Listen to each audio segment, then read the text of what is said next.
Hi, everybody. Come prepared.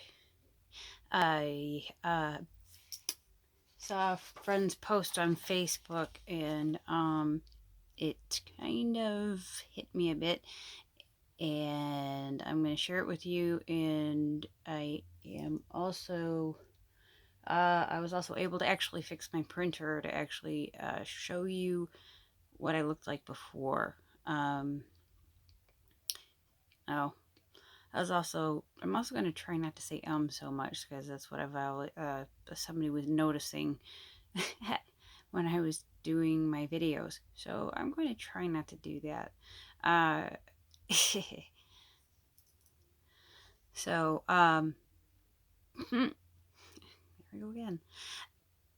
A friend of mine put this up on Facebook and didn't have anything to share it onto Facebook with, but I'm going to go ahead and read it. It says, look around you. How many people do you think are settling? Probably a hell of a lot. People settle into okay relationships, okay jobs, okay friends, and an okay life. Why? Because okay is comfortable. Okay pays the bills. Okay,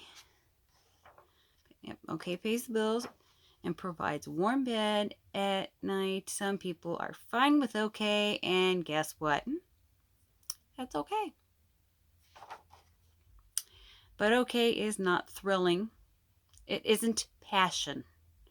It's not life-changing or unforgettable.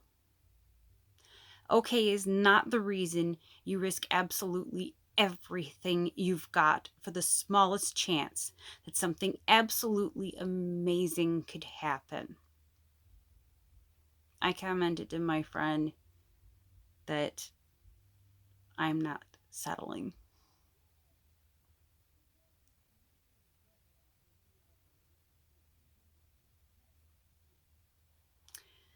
So, with that, there I go with the again. I bet you if you had $1 bill for every time I said that, you'd be a millionaire. Okay, so yeah, as I said, I didn't. I don't know if you can see this really well, but uh, it.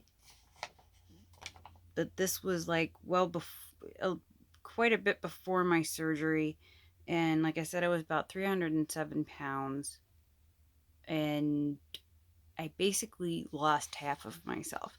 So this was me. This was me.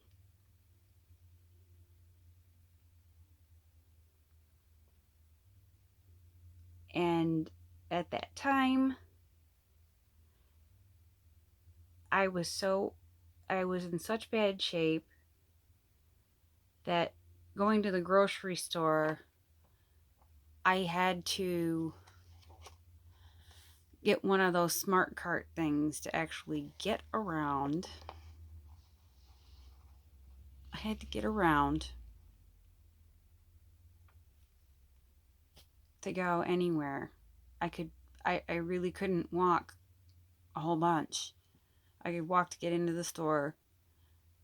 I think it was pretty much in the middle of the time I was getting my knee surgeries done. And I think this was also after I had had my 2 times that I went in and I was kind of going septic because of bladder issues, because of bladder and kidney issues. Um, and they had to give me prednisone, which is also another reason why the weight just kind of got really put on. So it uh, got to the point where uh, it really got bad. So back to the quote. I'm not. It doesn't say who actually wrote the quote. I don't know if my friend wrote it or not. But it just hit me because okay is not the reason you risk absolutely everything you've got for the smallest chance something absolutely amazing could happen. I tried settling and it got me nowhere. It has either gotten me people that cheat or people that are narcissistic. And it has gotten me to the point where I have a problem trusting, which leads me to when I find somebody that just absolutely clicks, it totally ruins everything because I try as I must. It makes them feel like that I'm feeling making them feel like they're not trustworthy, and that really sucks. It really sucks for them.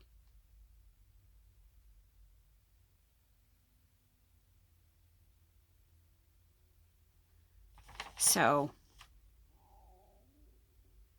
and it makes myself and them miss out on something great.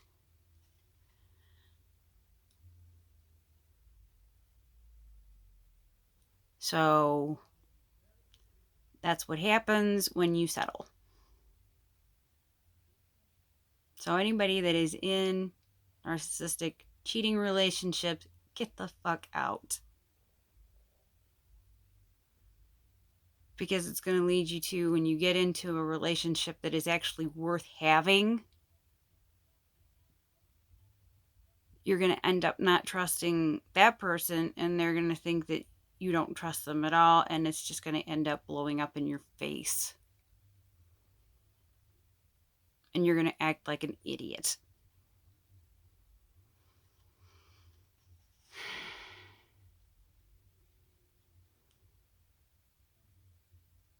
And you're just going to regret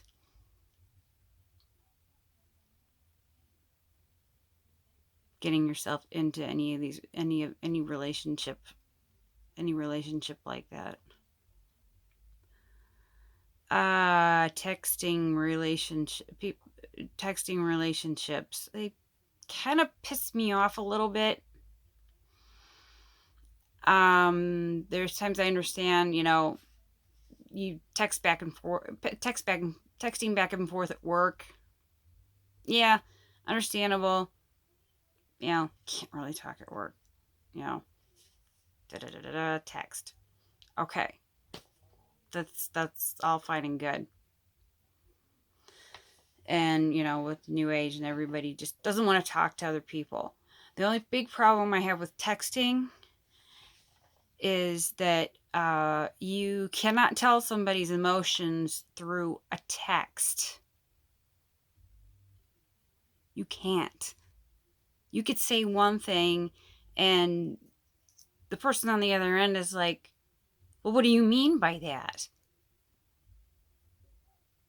What are you trying to say? You don't get the emotion. And the cute little emojis and everything like that. And sometimes even that doesn't get it through. It's like, well, what emoji should I put in here? Sitting here and I'm trying to find the emoji that might just fit whatever the feeling is. And it's like, fuck this shit. It's like, dial my number up and fucking call me.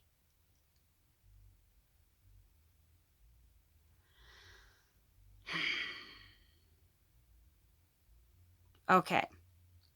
Another thing. Okay. Breaking up through text. And I know that there's a lot of people out there that say, okay, that's just the pussiest way to go. Okay, I can kind of understand the fear of breaking up, and it, and a lot of people will say it's the coward way to go and everything else. can understand the fear and all that stuff, you know, and you know, I understand there was the song from Kelly or whatever, you can't text message break up, but and and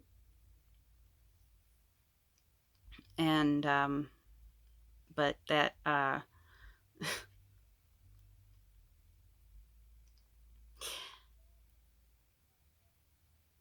have mixed feelings about it. Uh, but like I said, you can't tell somebody's emotions through a text. You don't know if that person's breaking up with you through the text is unhappy about it, crying, sad,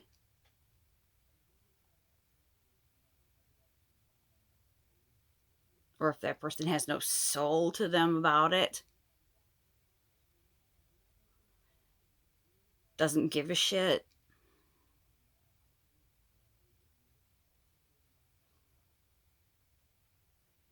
or if it hurts them to do it. You like I've said, there's no emotion.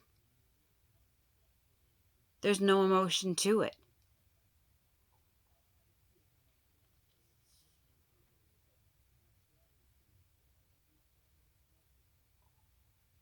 So, you know, being being human about it, and at least either, you know, get on the fucking phone and call.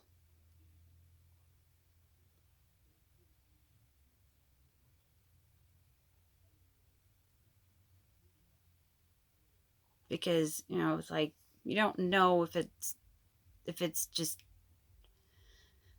bothering, you know, it's like I can't tell if it bothers, you know, can't tell if it bothers them. I can't tell if it's just something that's just like, oh geez, it's just not working, you know. uh I really just don't care about you that much. Bye.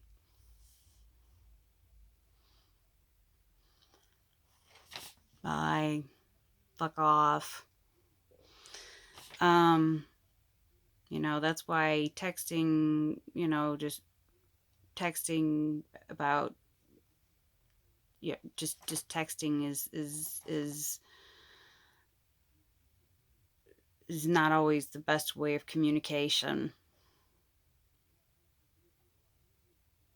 Actually, maybe talking on the phone is actually a little bit better, because then you can actually tell what the person's trying to say. I mean, I understand we all lead busy lives and we all have things that we have to do hands free. Um, you know, that's when we say, you know, hey, I gotta get this stuff done here. You know, let me talk with you later or something when I get dinner done, when I get this done. You know, we're all human. We have things we have to do in life. Instead of saying, instead of just, you know, continuing to stay on the phone and continue texting, hey, can I get back with you? Can I get back with you? You know, I gotta get something done. Being the fuck honest.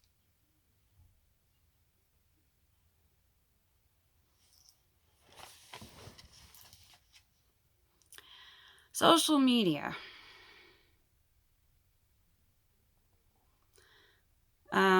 Shooting from the hip. There goes that again. Okay.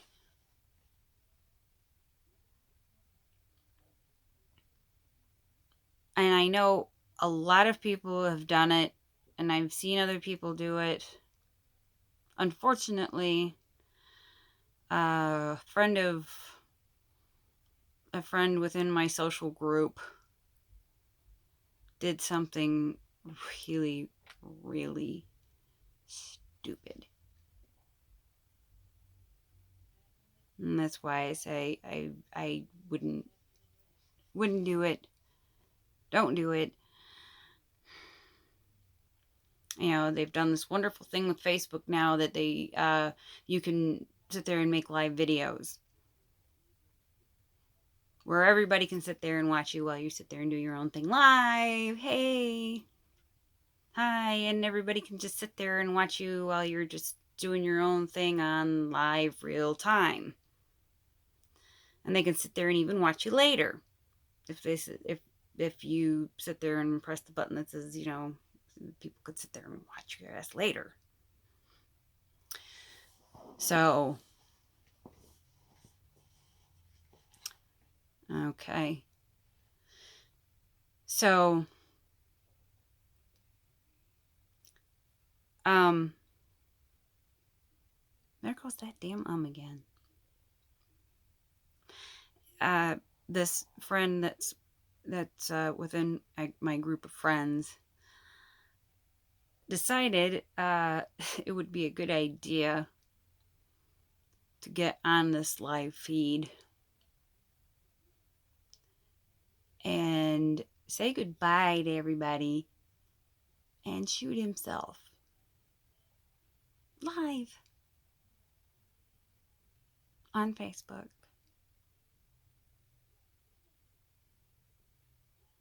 Thank God I was not on there. I mean, I wish I was on there to tell him don't do it. But I feel so bad for anybody that had to witness that.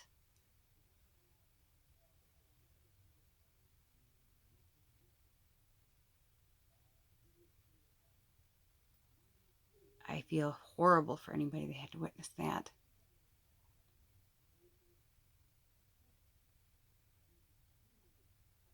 And it just tore everybody within my group of friends apart, including me. We'd even lost another friend of ours.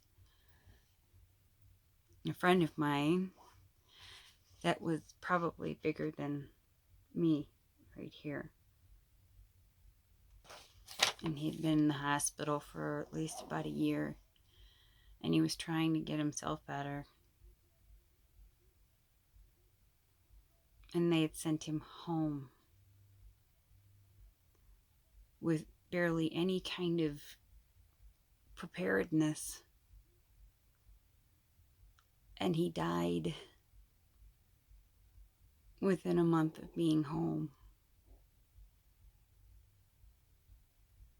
Because I think he just gave up. He didn't kill himself, but his heart just couldn't take any more.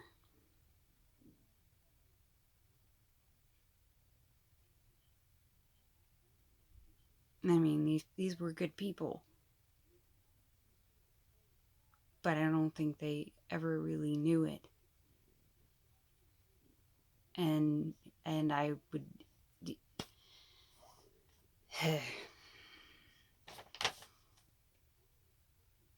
and it hurts. And so shooting from the hip with the media and social media, everybody does it. And me, I've done it myself. And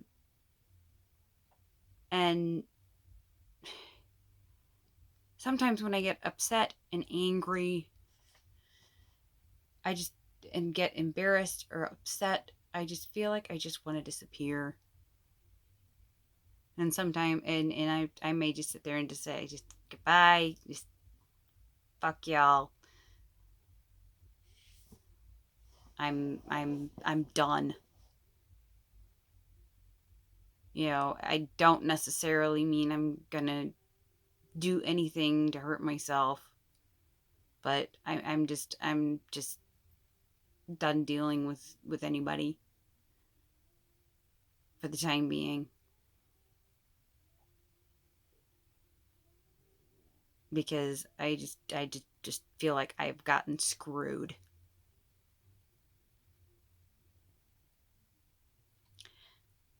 So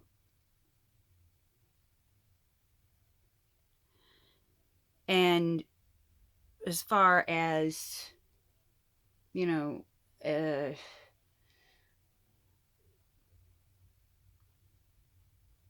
with settling, saying it again.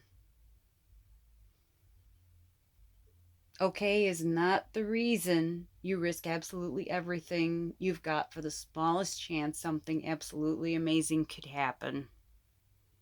And if somebody really cares about you, they will take you, faults and all.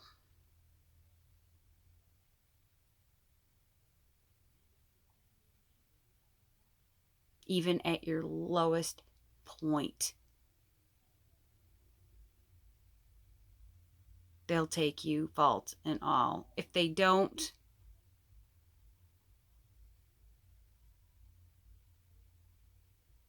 if they're not willing to stick by you at your lowest point,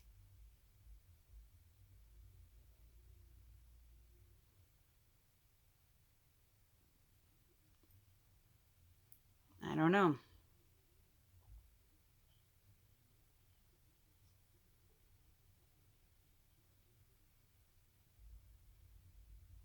I can't help the fact that, I can probably, I've been going to therapy for quite some time right now. And yes, I still have my insecurities. They're not going to go away overnight. And it has taken me quite some time to even get to a certain point in my life. And I think I've done pretty darn well. I was even worse than what I am now.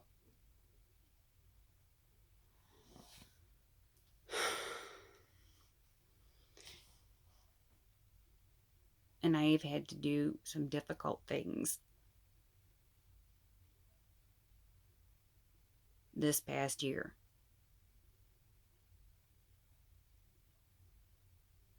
Having to stand up for myself. And that took a hell of a lot. I was frightened.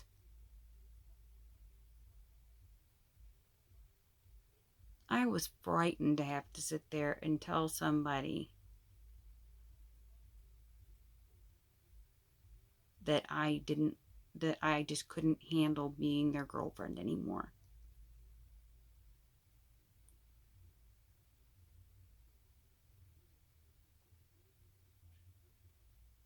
I was petrified. I know I'm going to start sounding like a damn song. Um, but speaking of going from girlfriend to ex, um, um, if and as far as exes are concerned, a lot of my exes are coming out of the woodwork. Um, and oh, there's that again. Let's see. I've come to learn in the past. Always I've always pretty much been like exes are exes for a reason. But now they've been coming out of the woodwork, and I've kind of decided that mm, I can I can deal with being friends with them because it's been a while. It's been quite a few years, and the only ones I'm really talking to are ones that weren't narcissistic or cheaters, except for maybe my my current my current ex right now. We've been together. We had been together for 7 years, so yeah, we've known each other for so long. It's not. I mean, that's the longest relationship I've had. So we've. I mean, we've known each other for so long. It's. Yeah, we're still friends. Um. So. As a matter of fact, I just talked with one of my other exes today, and I was talking about just talking about somebody that just broke up with me that I've just been absolutely devastated about. And still devastated about.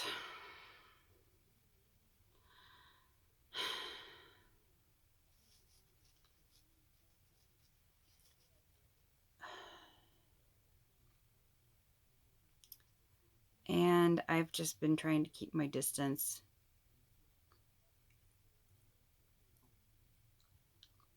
Like I said, I've come to a point in my life where I can be friends with my exes.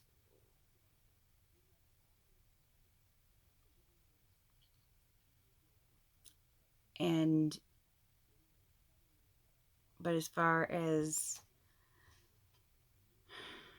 what happened with this relationship that I just had,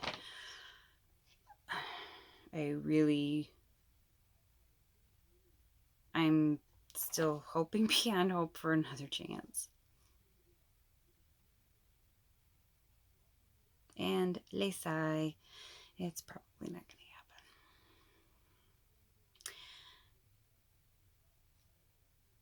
happen. And the reason why I learned that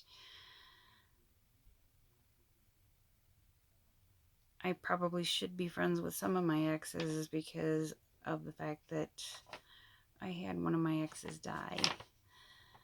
And it's one of those things that I get kind of, it's kind of a touchy subject. But let's see.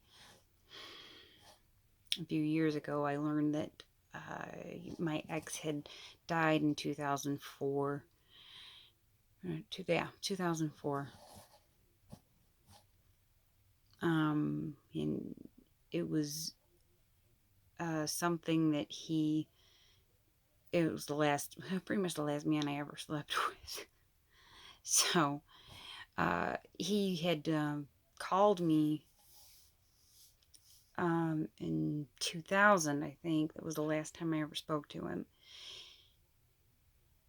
And I think he was trying to get in contact with me because he wanted to reach out to me to try and, I'm not sure if he was trying to hook back up with me or if he was trying to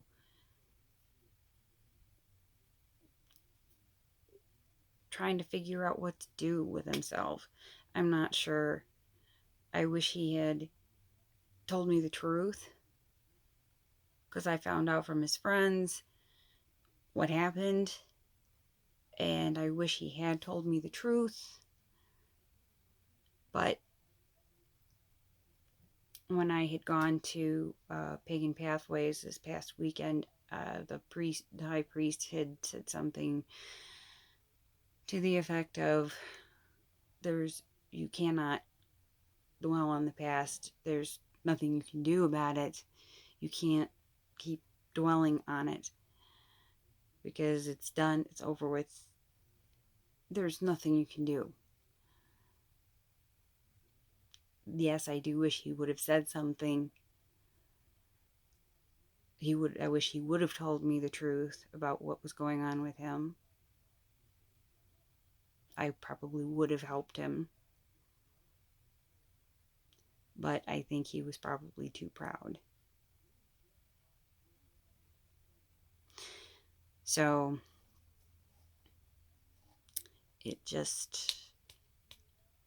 his pride just took over everything else. And from what I understood, he was supposed to get a liver he was supposed to have a liver transplant because he had drank his liver into oblivion.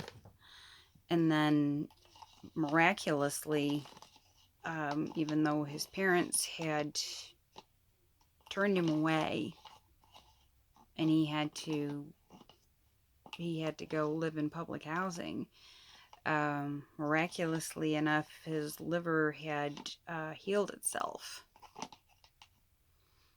And he made it through and healed.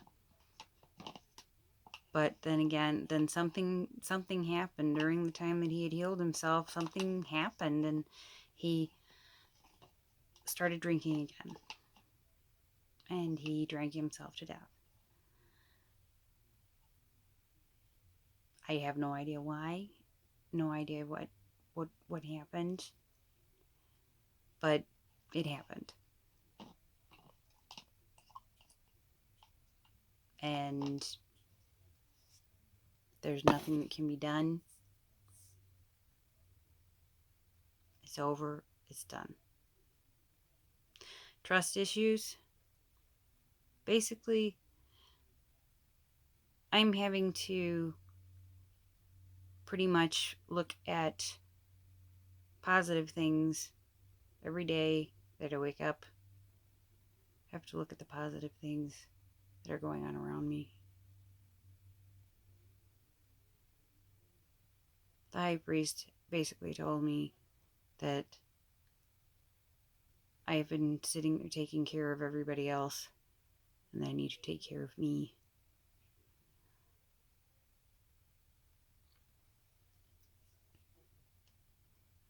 So, taking care of me. A little tough to try and grasp that, because it's just so hard to, because I know how to take care of everybody else, but how to take care of me. Have to look at it, going from the outside looking in, like Timothy Leary.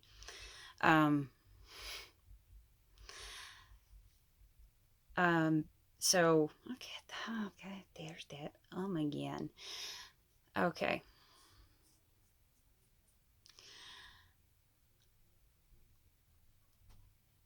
And part of the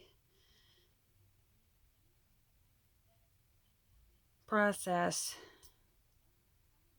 even just as simple as being able to wake up and get out of bed, and taking myself and being able to take myself to the bathroom, brush my teeth, comb my hair, take a shower, do all the things that other people are able to do. Yes, I've had examples of, been to the places where you can have examples of how bad other people have it. Been to the hospitals, been to the homeless shelters, been to all these other places. Yes, I know how bad it is for everybody. It can be for everybody else.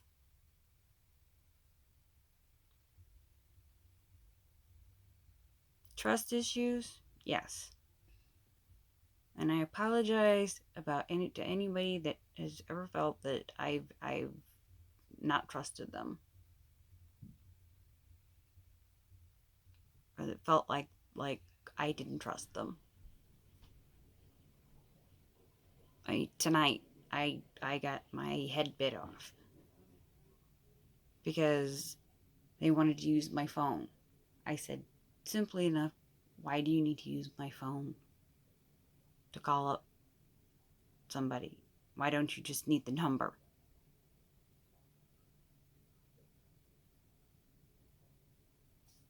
And they said, because my phone's plugged in. I can't, and I said, never mind. And I'm like, all you had to say was that your phone is plugged in the room and you need to use my phone.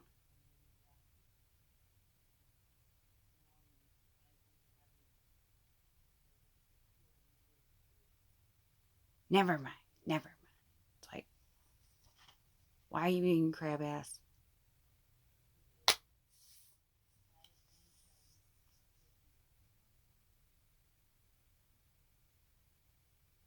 See, that's the importance of communication. When you actually communicate with somebody instead of doing it by and I don't text that fast. Other people sit there and they're like out, and I'm like, and I mean, I've got these, even though my hands have gotten smaller since I've lost weight, I've still pretty much got Helga hands here.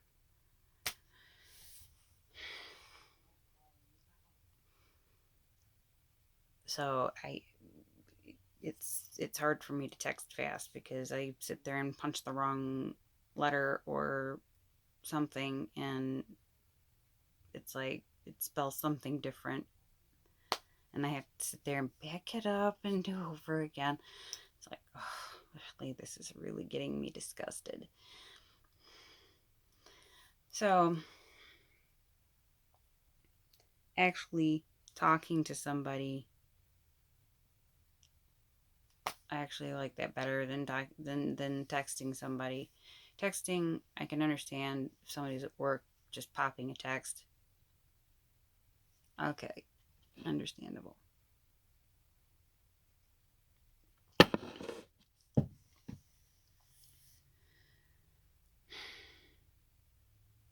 When it comes to emotional stuff, something that's kind of important when it comes to either relationship status stuff or emergency, anything that's emotional, it deserves a phone call, or it needs to be in person, because you cannot tell what the person's emotions are just by looking at the text. You can't tell if they're upset or crying, if they're upset, or if they're angry, if they're flustered, angry, anxious, happy, mad, sad. Sometimes those little emojis ain't gonna fucking cut it.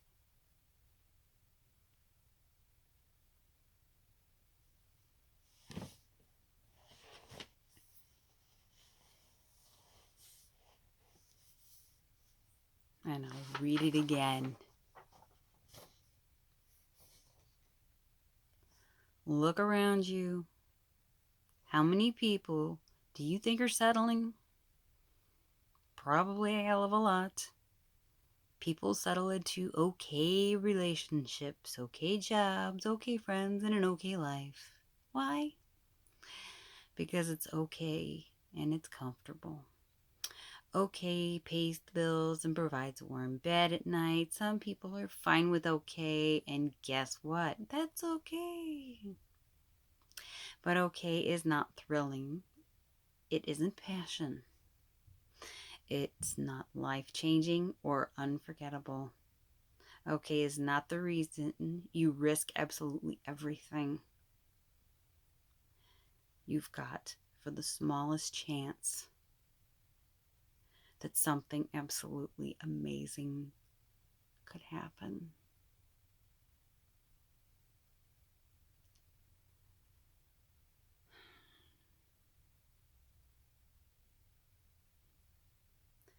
Tried to take a risk of having something absolutely amazing that could happen, and I was